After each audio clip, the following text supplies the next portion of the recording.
네, 안녕하십니까 교회 여러분. 오늘은 6월 8일 금요일입니다. 오늘 함께 나눌 성경 말씀은 잠언 6장 1절에서부터 11절까지 말씀이 되겠습니다. 내 아들아, 내가 만일 이웃을 위하여 담보하며 타인을 위하여 보증하였으면 내 입의 말로 내가 얽혔으며 내 입의 말로 인하여 잡히게 되었느니라. 내 아들아, 내가 내 이웃의 손에 빠졌은즉 이같이 하라. 너는 곧 가서 겸손히 내 이웃에게 간구하여 스스로 구원하되 내 눈을 잠들게 하지 말며 눈꺼풀을 감기게 하지 말고 노루가 사냥꾼의 손에서 벗어나는 것 같이 새가 그물 치는 자의 손에서 벗어나는 것 같이 스스로 구원하라. 게으른 자여 개미에게 가서 그가 하는 것을 보고 지혜를 얻으라. 개미는 두령도 없고 감독자도 없고 통치자도 없으되 먹을 것을 여름 동안 예비하여 추수 때에 양식을 모으느니라. 게으른 자여 내가 어느 때까지 누워 있겠느냐. 내가 어느 때까지 잠이 깨어 일어나겠느냐. 좀 더 자자, 좀 더 졸자, 손을 모으고 좀 더 누워있자 하면 내 빈궁이 강도같이 오며 내 공핍이 군사같이 이르리라. 아멘. 자, 오늘 이제 역시 실제적인 교훈들이 등장하면서 지혜가 뭐 어디 굉장히 저 하늘 끝에 있는 굉장히 고상한 것이라고 우리가 이제 생각할 수 있을 때 일상의 삶에서 주는 어떤 지혜로움에 대해서 지금 이제 이야기하고 있는 것을 볼 수가 있습니다. 오늘 사실 5절까지가 이제 보증에 관한 부분이고 이제 6절 이후에 이제 게으름에 관한 부분인데 이제 1절부터 5절까지 보면 이제 보증 쓰지 말라 뭐 이런 이제 내용으로 읽혀요. 근데 이거 이제 가만히 보면은 이제 사실 앞선 이제 모든 잠언도 그렇고 시편에서 이제 가난한 자를 돕고 이제 연약한 자를 구원하는 일이야말로 정말 신자의 고결한 책무인 것처럼 말해왔던 이제 성경 저자가 잠언에 와서는 이제 담보하면 안 된다. 담보는 사실 뭡니까? 이제 채무를 지고 있는 자 중에 모종의 이제 경제적 후원을 제공하기 어려울 때 내가 그 신원을 보증해 줌으로써 이제 경제적 활동이 가능하도록 하는 일, 그것이 이제 담보일 수 있는데 이제 여기서 지금 그렇게 하지 마라 그러면서 이거 굉장한 함정이 너에게 빠졌으면은 너 스스로 겸손하게 이웃에게 간구해 가지고 너 자신을 스스로 구원해 내야 된다. 지금 이렇게 얘기하는 것입니다. 그러니까 여기서 우리가 알 수 있는 것이 이제 현실적인 교훈을 주고 있다는 거죠. 현실적인 교훈. 근데 이제 문제는 이거 이제 어떻게 이해를 해야 될까 좀 생각을 해보면 누군가를 재정적으로 돕는 것에 대해서는 이제 반대하지 않아요. 내 형편껏 돕는 것은 반대하지 않지만은 이제 어리석은 계약 관계를 이제 피해야 된다는 거죠. 누군가를 보증을 선다는 것은 사실 보증할 수 있는 게 없잖아요. 오늘날 우리도 마찬가지입니다. 교회 안에서도 그렇고 과거에 이 보증의 문제로 인해 가지고 너무 많은 폐해가 있어 가지고 오늘날은 이제 그런 거 다 못하도록 하잖아요. 이제 저희 막내 같은 경우도 이제 입사하면서 이제 어쨌든 뭐 돈을 많이 큰 금액을 다루다 보니까 이거 이제 전에는 보증을 많이 신혼보증을 연대보증 해가지고 했나 본데 보증보험을 아예 들고 이제 사원들을 이제 일을 시키더라고요. 굉장한 문제가 생기는 것입니다. 그러니까 그 대가를 감당하기 어려운 일이 되고 마는 거죠.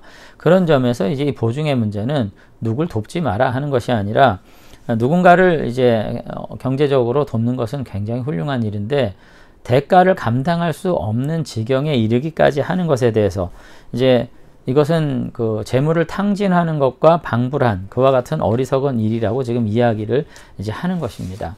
그런 점에서 이제 잠언은 굉장히 실제적인 얘기를 하고 있더라 하는 것을 여러분들이 이제 아셔야 돼요. 그래서 자신의 재력을 과도하게 확장하는 것도 나쁘지만은 무책임한 이 계약 관계를 통해 가지고 자신이 감당할 수 없는 일에 대해서 보증하는 것 정말 어리석은 짓이다. 이제 이렇게 이야기를 이제 하고 있는 거죠.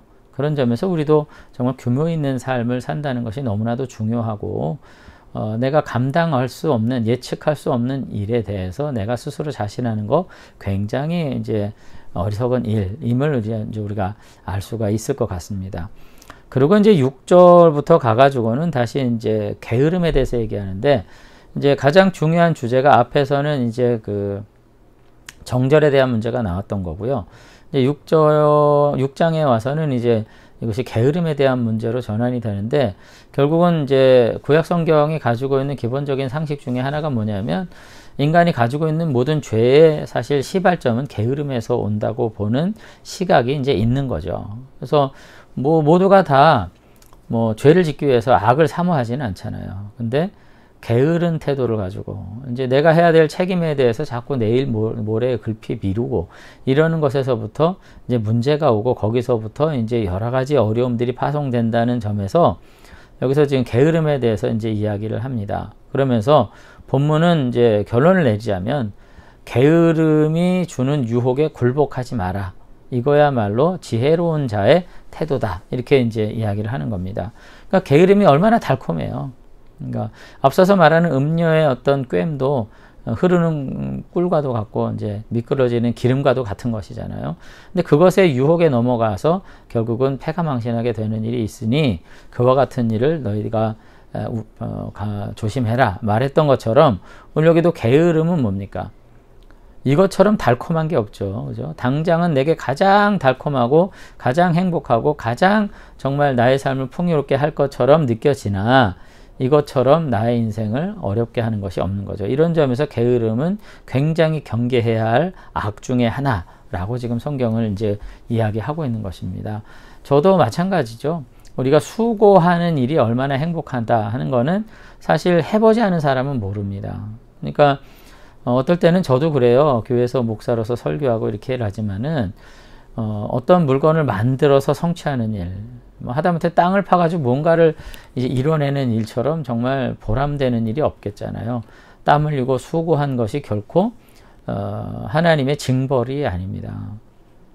여러분 다시 한번 그 수고하고 땀 흘리는 가운데 우리에게 정말 인생의 보람을 느끼게 하고 그런 가운데 가치 있는 삶이 무엇인가를 생각하게 하고 결국 거기서 이어지는 대가를 가지고 우리가 풍요로운 삶을 또한 살 수 있다고 하는 거 우리가 정말 알아야 되는데 그러면서도 그것만도 못한 아주 미물인 인간에게 비교할 수도 없는 미물만도 못한 이와 같은 삶을 살아서는 안 된다는 어떤 비유를 지금 개미가 일하는 것을 가서 봐라.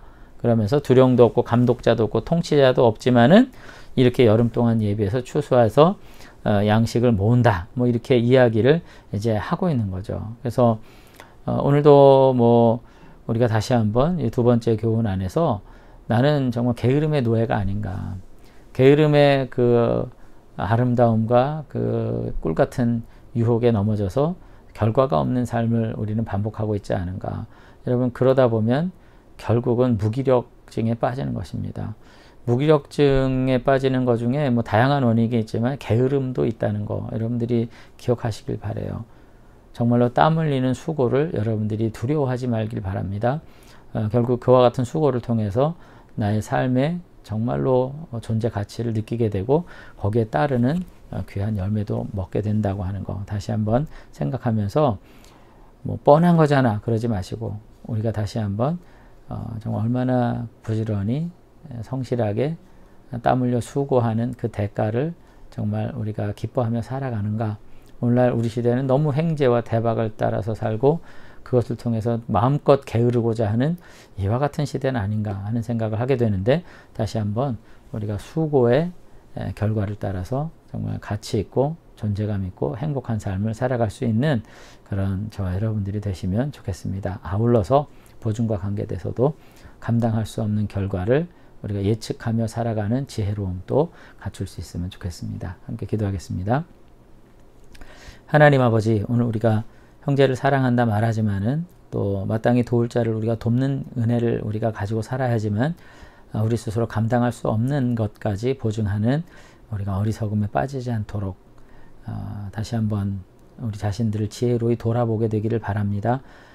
무한한 사랑을 할 수 있는 존재가 아닌 것도 긍정할 수 있는 믿음을 우리에게 허락해 주셔서 정말로 책임 있는 삶 그리고 그 대가를 따라 정말 가정을 아름답게 세워갈 수 있는 삶 우리가 다시 한번 살아갈 수 있도록 도와주시길 원합니다. 그리고 더 나아가서 우리가 게으름에 꼬임에 우리가 빠져서 그 달콤함에 빠져서 미래가 없는 삶 그리고 나의 존재감을 잃어버린 삶 무기력한 삶 내가 반복하고 있지 않은지 돌아보게 하시고 다시 한번 수고하는 나의 삶에 가치를 부여하고 그 안에서 정말로 존재감 있는 행복한 삶으로 우리의 삶이 온전히 우뚝 설 수 있도록 하나님께서 땀 흘리고 수고하는 모든 이들에게 은혜와 복을 허락해 주시옵소서. 오늘 하루도 다시금 주님과 더불어 일하고 먹고 마시고 수고한 끝에 복을 누리는 우리 모든 교우들 되도록 축복해 주시옵소서. 주님 함께 해주실 줄로 믿사옵고 예수님 이름으로 기도드리옵나이다.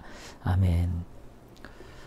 네, 너무 더운 날씨인데 우리가 땀 흘려 수고하는 만큼 또 은혜가 있는 삶이 우리에게 주어진 줄로 믿고 수고로운 우리의 삶을 다시 한번 격려하고 회복할 수 있는 저와 여러분들이 되시면 좋겠습니다. 감사합니다.